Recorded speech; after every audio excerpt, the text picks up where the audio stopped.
Assalamualaikum warahmatullahi wabarakatuh. Selamat salam jumpa kembali rekan-rekan Universitas Cyber Asia. Perkenalkan, saya Yusuf Ramdhani dari kelas MJ 402. Kali ini saya akan mempresentasikan ujian akhir semester mata kuliah Perekonomian Indonesia dengan Bapak dosen Octavian Cahya Dwi Hardin SMMM yang saya hormati.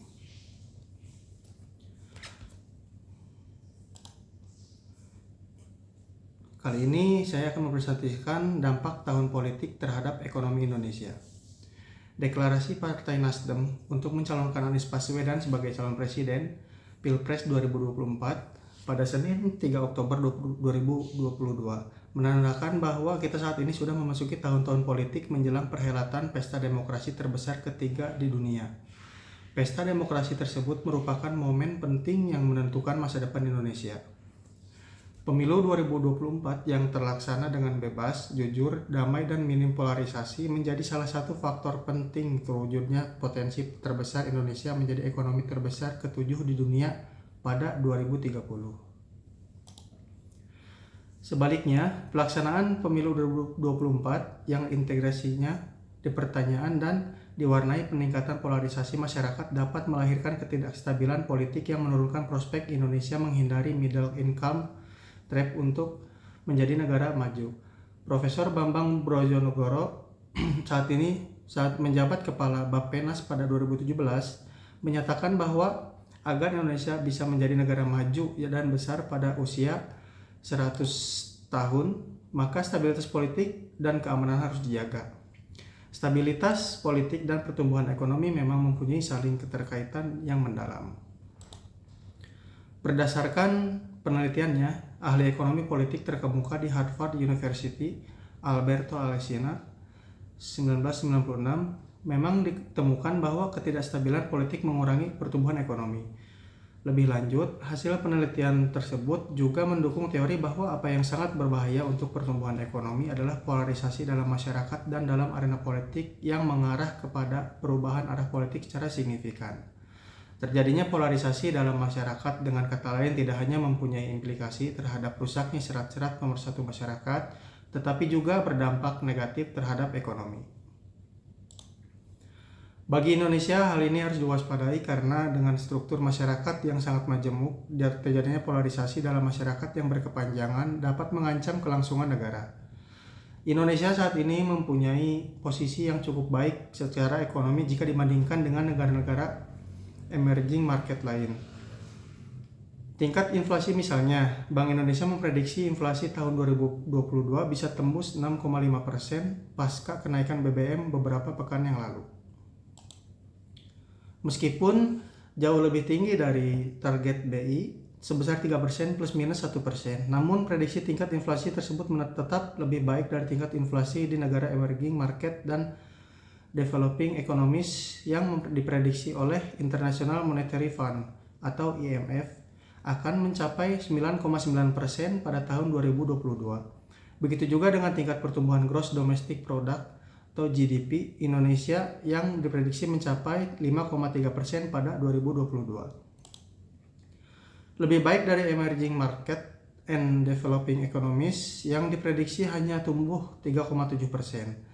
Pandangan positif untuk ekonomi Indonesia juga diungkapkan oleh Financial Times dalam artikel Indonesia Unexpected Success Story yang menggarisbawahi kondisi ekonomi Indonesia cukup baik terlepas dari krisis perang Ukraina, krisis energi, dan krisis perubahan iklim yang menghantam ekonomi global. Ini adalah hubungan ekonomi dengan politik. Profesor Daron Acemoglu, Professor of Economics di MIT dan penulis buku NYT bestseller Why Nations Fail, The Origin of Power, Prosperity and Poverty, mengatakan bahwa politik and economics are inseparable. Menurut Prof. Acemoglu, dinamika politik ekonomi membantu menentukan bagaimana demokrasi akan berfungsi dan mempunyai efek signifikan terhadap potensi pertumbuhan dan kesejahteraan. Pendapat tersebut ada benarnya. Ilmu ekonomi politik adalah bagian dari studi ilmu politik khususnya terkait bagaimana sistem kekuasaan yang ada melakukan pembagian dan memberikan kekayaan di antara masyarakat. Ekonomi memang salah satu isu yang mempunyai pengaruh signifikan terhadap kehidupan sehari-hari dan masa depan voters, sehingga para capres harus dapat meyakinkan pemilih bahwa program ekonomi yang diusung olehnya akan meningkatkan ekonomi dan kesejahteraan mereka. Secara historis, dampak ekonomi dari tahun pemilu mempunyai kecenderungan meningkatkan pertumbuhan ekonomi, meskipun tidak selalu dan signifikansinya berubah-ubah dari waktu ke waktu. Pemilu tahun 2019 misalnya, tidak terdapat dampak yang signifikan terhadap pertumbuhan ekonomi. Hal tersebut terlihat dari tingkat pertumbuhan tahun 2018 yang mencatatkan angka 5,2%. Naik tapi hanya berbeda 0,1% tahun 2017 yang sebesar 5,1%. Sedangkan pada tahun pemilu 2014, pertumbuhan tercatat sebesar 5,6%, turun dari tahun sebelumnya yang sebesar 6%.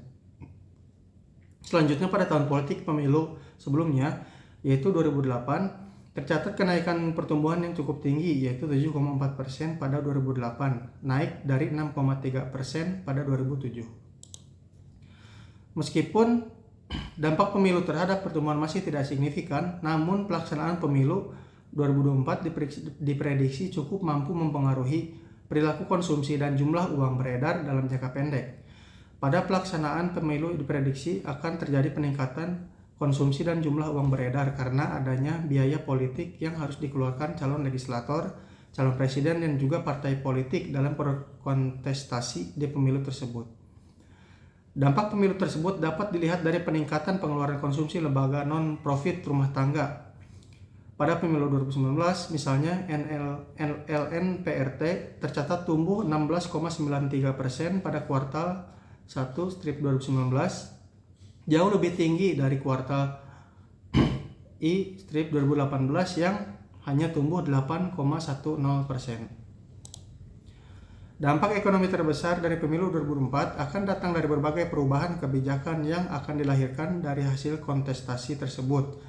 Baik atau buruknya dampak ekonomi pemilu 2024 akan ditentukan dari hasil pemilu 2024. Hasil pemilu 2014, pasangan Jokowi kalah, ditentukan sebagai pemenang Pilpres. Hasil tersebut kemudian menentukan arah kebijakan ekonomi Indonesia hingga saat ini yang banyak berorientasi kepada pembangunan infrastruktur, peningkatan investasi, dan penyederhanaan birokrasi. Perubahan-perubahan tersebut tidak saja akan dinikmati dalam 10 tahun terakhir, tetapi juga bermanfaat hingga puluhan tahun berikutnya. Berkaca pada sejarah tersebut, jika pemilu 2024 menghasilkan para legislator dan eksekutif yang mempunyai visi misi kebijakan ekonomi yang baik, maka dampak jangka panjangnya akan sangat dirasakan tidak hanya untuk 5 tahun ke depan, tetapi juga berdampak hingga puluhan tahun selanjutnya. Sekian presentasi dari saya. Apabila ada kata-kata yang kurang berkenan, mohon dimaklumi. Sekian, terima kasih. Wassalamualaikum warahmatullahi wabarakatuh.